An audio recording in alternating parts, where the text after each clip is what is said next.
Hello and welcome to AMA Puget Sound's live coffee talk series. Today, our guest is Michelle Miller. We're going to be talking about green marketing. I'm so excited. Thank you so much for being here, Michelle. How are you? I'm doing well. Thanks so much for having me here today, Julie. Very excited to Absolutely. present to the group. Absolutely. We're very happy to have you. And I think this is a great time to be talking about green marketing because there's so many things that we can be doing. There are so many things on the horizon. And let's just dive into it. So, first of all, we're talking about what is green marketing. And I'm wearing a green shirt and I didn't even realize I did it. Sure. Well, great. That's very on brand. Yeah, so green marketing is basically kind of a twofold. It's the perception of a business that is promoting their products or services to be sustainable or environmentally friendly.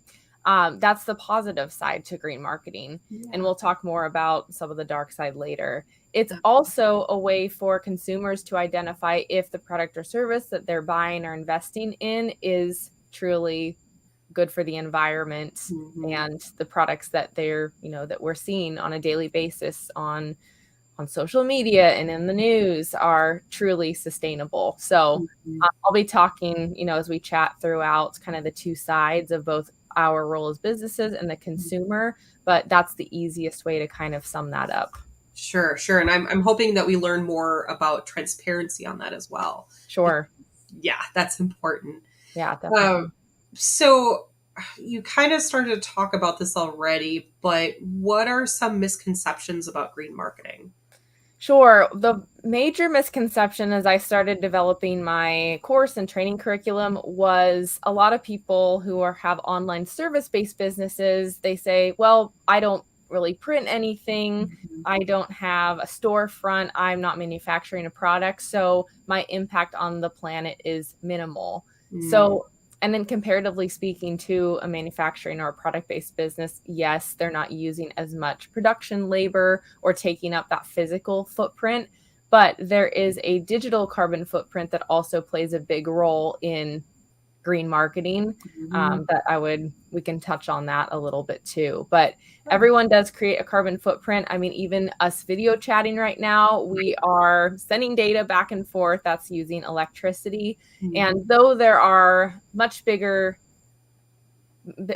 initiatives that we need to focus on, being mindful of that digital carbon footprint is also a big Mhm. contributor to carbon emissions. Absolutely, absolutely. And so, in learning more about green marketing, there's something called purpose washing, and I'm curious what that is. That is not something that I've heard of before. Sure.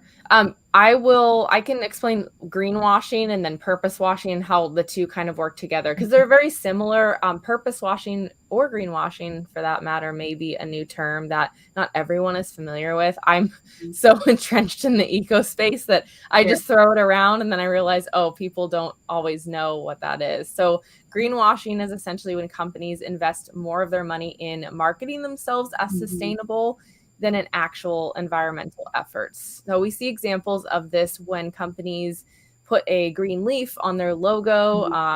We just celebrated Earth Month in April last month, and we see a lot of businesses talking about sustainability during this time, maybe Mhm. even launching a campaign with a lot of greenery and leaves and talking about how their products are more sustainable. So it was originally actually coined by the environmentalist Jay Westerveld is his name, when he visited a hotel chain back in the 80s. And remember, actually, that you have them now where, and if you're in a hotel, you have your towels Mhm. hanging, and there's usually a little note that says, hang your towels up if you want to reuse them. Put them on the Mhm. floor if you don't, just so they can save energy. Well, hotel chains back then were actually um, saying that they were actually falsely promoting the reuse of towels to put the environmental strategy up front when in fact it was just a cost saving Mhm. measure for washing less towels. Right. And then purpose washing, which is kind of like the brother term, I guess you could say, is it's a relatively new term. We saw a lot of it in 2020 as the upheaval of a lot of social justice issues came into play. But it's, again, when businesses use their products, brand campaigns people to contribute to positive change, but there's not really any backup with comprehensive action across what they do. So during COVID, and during Black Lives Matter movement, and even today, when we see the war in Ukraine, there's a lot of emails that come out from businesses that just say, here's our stance on issue A. We send our condolences to the families, whatnot, and that's great. I mean, I'm not knocking companies that do that. It's step one is just acknowledging that there's something going on in our world that needs to be talked about. But there's not a lot of action taken behind that. Some businesses are great at this, where they say, we are contributing. I think it was Airbnb did a huge campaign for Ukrainians, where they donated a portion of their profits to Ukrainians in need. That was great. But there's not always that going on. So purpose washing is basically when people jump on a trend. You might have seen this a couple months ago now with the whole Will Smith thing. Yeah. It's like every time there's some sort of event on TV, it's like becomes a meme, and marketing companies all use that to like drive their engagement up. So that's a form of purpose washing. When you don't really have anything positive to contribute, you're just kind of jumping on a trend. So that was a long-winded answer for what purpose washing is, but sometimes it's easier to know examples of this. So when you see it next time, you're like, oh, that may be what they're trying to do. Sure. So then, okay, you talked about greenwashing, you talked about purpose washing. How do these impact brand and brand loyalty? Yeah, I mean, there's been so many case studies, too many to go into right now, where big corporations have used campaigns to get consumers to believe that they are saving the planet, being environmentally friendly. And there's a huge backlash for some of these things when people actually dig into it. Consumers start asking questions, where is this data coming from? What are you actually doing? And to find out that none of that is in place yet. And I came from the corporate world. Sometimes, a lot of the time, actually, we were very reactive to things. When an issue came up with our customer base that they wanted answers, we were quick to react. We were quick to put together a campaign because, oh, shoot, Earth Day is tomorrow. We better say that we're doing something, even though we've have nothing on the back end figured out yet. So just making sure that you are staying true to what you're actually doing behind the scenes. And if you're not there yet, just being transparent of what you are currently doing versus what you're working to improve. There's nothing wrong with that. No company is 100% green and sustainable. We're all creating some sort of footprint. So you will much better serve your audience, your customers, your consumers, if you're just honest about the steps that you are taking, not putting yourself on a pedestal, showing that you have it all figured out when in fact you don't. That will hurt you further in the long run. Absolutely. Have you seen any examples where it's been done well? Maybe not well, but where it's actually been positive, like a positive impact?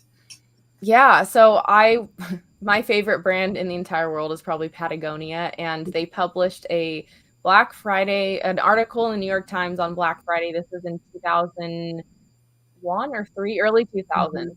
And it was a big picture of a jacket that they sell, and it says, "Don't buy this jacket," in big, bold letters. And the point they were trying to make is people just go out on Black Friday and buy things because there's deals, and they might not even need them. Right. It was very interesting that, yes, that was a form of marketing, but they were actually advocating for, if you don't need one of our jackets, then don't buy it. Use what you have. And that it actually worked. It kind of worked the other way, and they had a lot of sales and a lot of people switching to their brand from that, which is great. But that's just an example I love to share of how brands can advocate for climate change and supporting these sustainability efforts without asking, like, hey, buy this product or buy this service. Right. Does that answer your question? Yeah, and I'd like to actually add to that REI, local company. I love the fact that I don't know when they started this, but it's probably in the last like 5-10 years where I think they closed the doors on Black Friday They specifically, did, yep. Or and they they do, I continue. should say. What's that? They do. Yeah, every they have opt outside is what it's called. So every Black Yes, Friday they I think they still close their we stores do. even now, and it's great. I Yes. support that. Yeah, and the whole campaign is to push people to go outside. And it's I love when I saw that for the first time as a marketer, I'm like, this is amazing. This is definitely leading the way. And like you said earlier, having bigger companies out there, I think before we went live, we were talking about larger and smaller companies. And you starting with the larger companies, they're the ones kind of leading, because how many events do you go to and you see, oh, somebody from this company is speaking, I want to see what that company is doing, Mhm. because they're so well known. And so it does start with the larger companies, and if they're leading away, it just makes it more popular for other brands to copy. Yeah, definitely. And I think there's always a temptation there. I see this with airlines all the time, and I won't Mhm. call any of them out, but one of them starts eco campaign with like recycling on board, and then another one comes in out of left field saying they're doing that too. And so it becomes more of a competition than like actually numerical data showing that they're have it all figured out. Yeah, I like that kind of competition. I'd like more of that, please. Like, Yeah, yeah. especially transparency. Prices are rising, and we want to Yeah, see what are we actually paying for. See that price tag, what are we paying for? yeah. So so with all of that, kind of going back to sustainability, and I think I was working in either insurance or banking when this started to be promoted. Oh, we're going to stop printing everything. Working in banking and just finance, that's a nightmare, because you need signatures, you need notarizations. I was a notary at the time as well, so my brain just like, no, but I understand. And Yeah. so it's been probably 10 years, and we're still printing stuff, just all over. But besides printing, there's more than just not printing as much. There are other efforts that we can be doing. And what are you suggesting that we do to become more sustainable as a business, especially in marketing?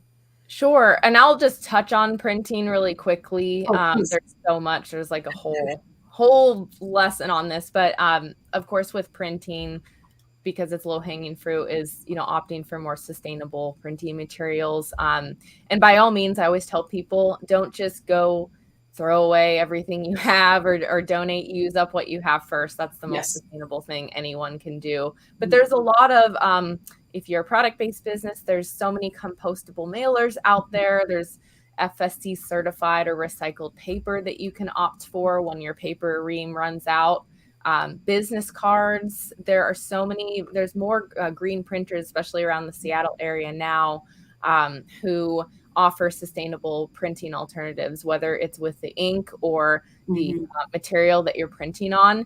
We're lucky to live in a place where sustainability is a big focus. Mhm. So that's I would just wanted to touch on the printing there, and then other ways that you can go green with your marketing, again, is being transparent with your efforts within your marketing channels, having a dedicated sustainability page on your website, talking about things that you're working on. I mean, even if it's as simple as, we have our employees bring reusable water bottles to the office, Mhm. or we have, each employee has a coffee mug that's reusable. Just simple things like that. I mean, it all adds up to making a difference at the end of the day. And then Mhm. also, your website is a huge area that you can be more green. I touched on the digital carbon footprint, but Mhm. there are ways that you can switch your website hosting to a green website host.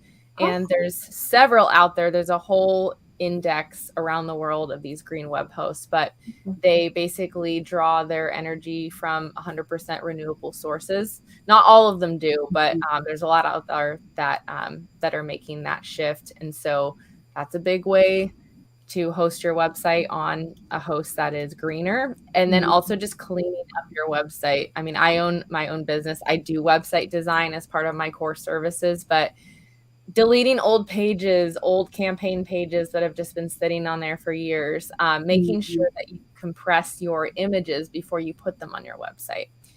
A Okay. common misconception of that is that when you shrink images, that it loses quality, and that's not the case actually. So this also works for you because if you are taking or if you're making your website data with images, video, things that you embed smaller, your website is actually going to run a lot more faster and more efficiently, Hmm.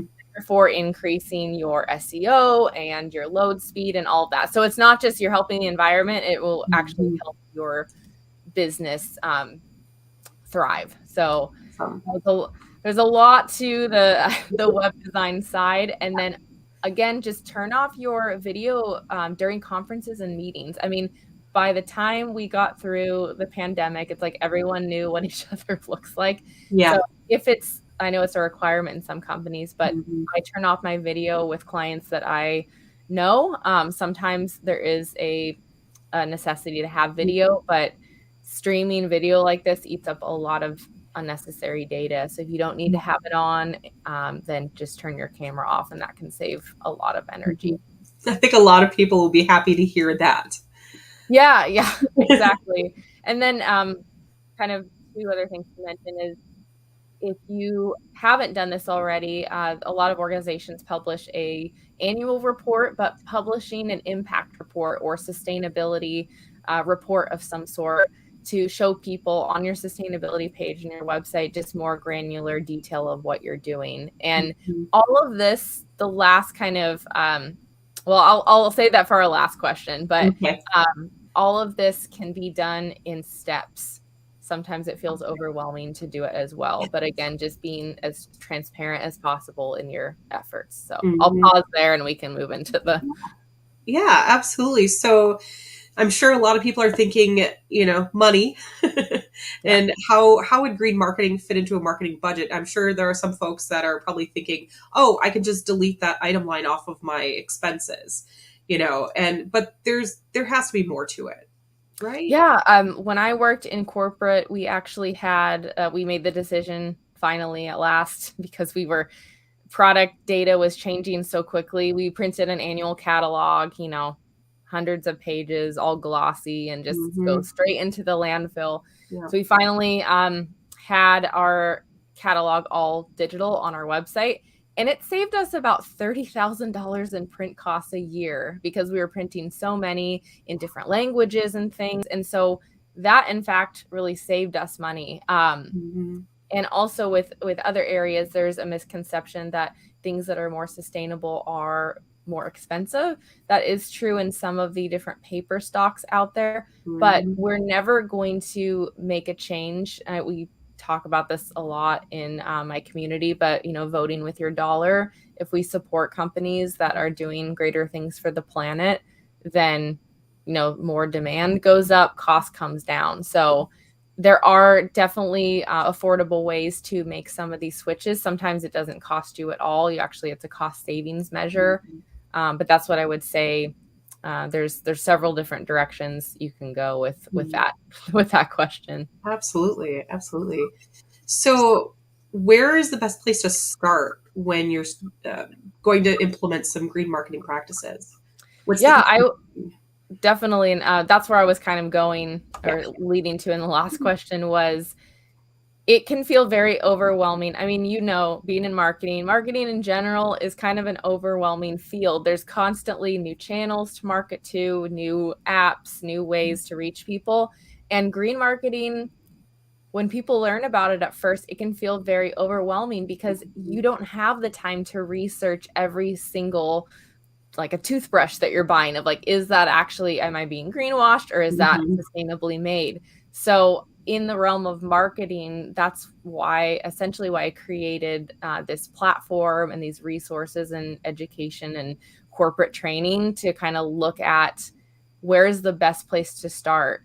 If you just take a look or work with your marketing team on your entire budget for the year, start looking at what smaller changes you can make over time. Don't try to Mhm. commit to everything at once because, again, it's just something else to add to your plate. And Yeah. so I want green marketing to be, lessen the overwhelm, because it's a shift that we're all seeing companies make. There's a statistic like close to 80% of Gen Z consumers are, judging and looking at companies based on their sustainability practices, and that's just going to Mm-hmm. become more and more important as time goes on. So to Absolutely. sum that up, it would just be take a look at what you can do this quarter, this year, next year, start kind of laying out those foundations.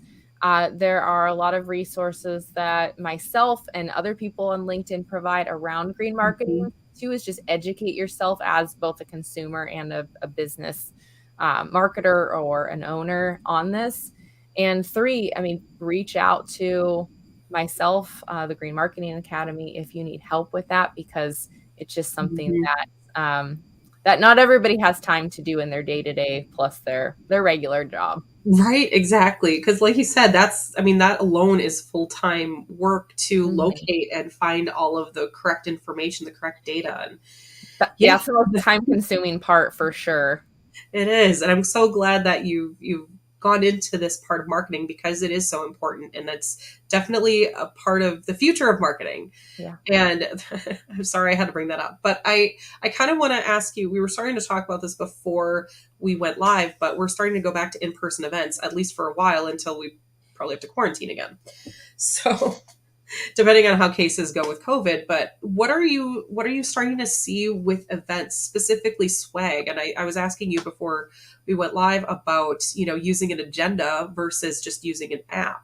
So I was Yeah. just curious, what do you think the trends are going to be going forward with sustainability and events? Yeah. Well, great question, and we could talk about this for a long time, I'm sure. I've seen a lot of shift to virtual goodie bags, so Hmm. just different offers, coupons, videos, so something that won't get thrown away. A big thing is when people travel for business to trade shows and such. I know it was my case in the past is you don't have a lot of room to throw a big tote bag of things into your luggage. So just having that digitally is a lot easier Mhm. and allows you to find that information after the fact. There's a lot of new compostable materials out there that I see swag being made out of. That's great. Even just integrating uh, the shift away from single-use plastic. So I've seen some companies giving away like bamboo utensils so that Mhm. people can take them with them as they're traveling. So ways to just educate people about sustainability too, even if it's, I mean, you can put your logo on there things, but it doesn't need to be the normal, like, what are the things I used to see? Little stress balls, fidget spinners, those were big Yes. for a while. Like, Yeah. again, like, you're not doing yourself any favors by going with Mhm. a lot of these trends Right. when it comes to sustainability. Exactly, exactly. And we were talking before we went live, notebooks. I'm up to here with notebooks. I don't need any more, and especially going paperless. Yeah. And that doesn't work. And you just experienced that. Did you want to share Or that? or actually there is I've seen this, and that was the conference that I went to actually, where it actually asked you when you registered for the event, would you like a swag bag? And you can check yes or no. And I think giving people that option is great because Sure. from a planning perspective, you don't produce more than people are actually going to take. So I Hmm. thought that was a great route to go as well. So for Hmm. companies listening, that's a great way to handle that. That's really neat. That's really neat. Because I mean, do you think we're going to see T-shirts anymore? I mean, I haven't seen a T-shirt at a conference in years. But, Yeah. maybe just coffee mugs. Is that? I mean, I've got so many coffee mugs. I don't need another one. I like my Yeah. favorites. What are we doing now going forward?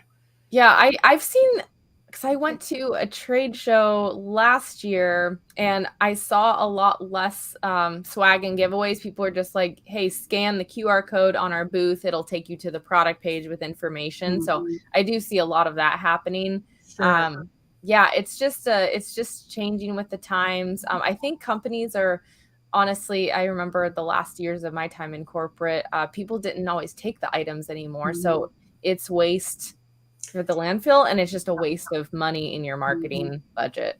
Right. And one thing I can see happening more is, especially if you shift your budget away from swag, which a lot of businesses, that's going to affect them. but it's kind of for the good. But at the same time, I'm starting to hope that there's going to be a shift in the event budget from less stuff to more experiential Yeah. uh, sessions, and bringing in other speakers or people that can help you in your career, that kind of thing. I'm hoping we see more of that. And I really like what you said about digital swag. And could you explore that a little more? Because I'm really intrigued. Sure. So in a virtual goodie bag that I got while visiting an event was a free coffee at the local coffee shops, which I thought was great because you're supporting a local business, but it's sponsored by one of the companies. So you see their logo, you learn a little bit about what they sell. So that was a great way to have an experience of visiting that coffee shop, but also knowing that that company backed it. Other things that people gave away were a free a free product that could be mailed to you if you wanted it. So again, that choice is there. It's not like, hey, here, take this piece of swag. If you want it, then we will send it to you. So again, that sometimes, I mean, I won't soapbox this. We just overproduce everything as a country Yes. and as a Mhm. world. And I just giving people that option of this is here, but you don't have to add another item if you don't want to. Yeah. Absolutely. I like that idea. And I like that we're going to start shifting toward that because, like I said, I'm so sick of, yeah, there's so many things that I've gotten at conferences that just, why? Somebody Yeah. actually thought to print this. Why? Yeah. I don't need this. Who is this for, even? Yeah. Yeah. Do you think we'll still see pens? Probably. Pens are like, I don't know, just Yeah. yeah. I Yeah. kind of want to ransack a trade show one of these days and just collect all this stuff and um be one of those people, not like, out in the front advocating, but just Right. like to make a point of like this is all I collected from just one one trade show that I went Yeah. to. Yeah. I'll go with you. Let me know when you, Yeah, stay let tuned me for know which that. one you'll go. Because I mean, there are trade shows for trade shows, and I I know. It's can't crazy. even comprehend the stuff given out there. I mean, at least for like a food trade show, you're giving out food. That's Yeah, awesome. yeah, exactly. But yeah, the industries I worked in, telecommunications and construction, it's like no, there's nothing really exciting about that. So it's like there was always a discussion like what cool swag are we going to give away that's different from everybody else? And Right. yeah. Exactly. And I think, especially in marketing, we're looking for skilling up. We're looking for career development. The stress ball is not going to actually solve any stress for me. Right. I Yeah. want to learn the There's skills. other things for that these days. Exactly. We would just throw them back and forth at each other during the trade show is what would happen with those. Absolutely. Ping pong. Oh my gosh. So we're getting kind of close to the end, and I just kind of want to turn this over to you. And is there anything that you want to reiterate? Anything that we didn't talk about that you'd like to bring up? Sure. Like I mentioned to you when I first got on the video here, the more that we can just spread awareness around this and just take a moment, pause, and think about, do we need to order 1,000 pieces of fidget spinners, stress balls for our trade show? Do we need to print a new catalog every quarter? Just as you're laying out your marketing strategy and plan, do we need to send an email sequence of 5 emails in a day for this? Because every email has a carbon footprint too. So just Ooh. being more mindful of this is a great first step. And just what I want sustainable and green marketing to not have this definition attached to it. I just want it to become the norm. So that's really my mission with creating the Green Marketing Academy and wanting every marketing agency, team, and professional and corporation to just really adopt this as business as usual. So Mhm. that's what I just love to add. And yeah, I'm on a mission to change the world with it. So I love it. And I yeah, thank you support for all. allowing me this platform to share about it today. Absolutely. And it's definitely important. I see value in it. I'm starting to hear from other marketers, how do we become more sustainable? And here's a resource. Yeah. yeah, you are a resource. And I really appreciate your time today, Michelle. I really do appreciate it. And we could talk even more Yeah. about it, and it'd be easy to do. But for But all we of you, live close, so we could. We could that's sometime. very true. This is true. Yeah, I'm thinking maybe a future project. Yeah, This could be definitely. fun. This could be fun. Awesome. Again, thank you so much for your time today, Michelle. We have all of her links and fun information that you can, and resources from her down in the description. And other than that, if you liked today's episode, please hit the like button, subscribe to make sure you're getting the newest content. Thank you. Thank you so much. Bye.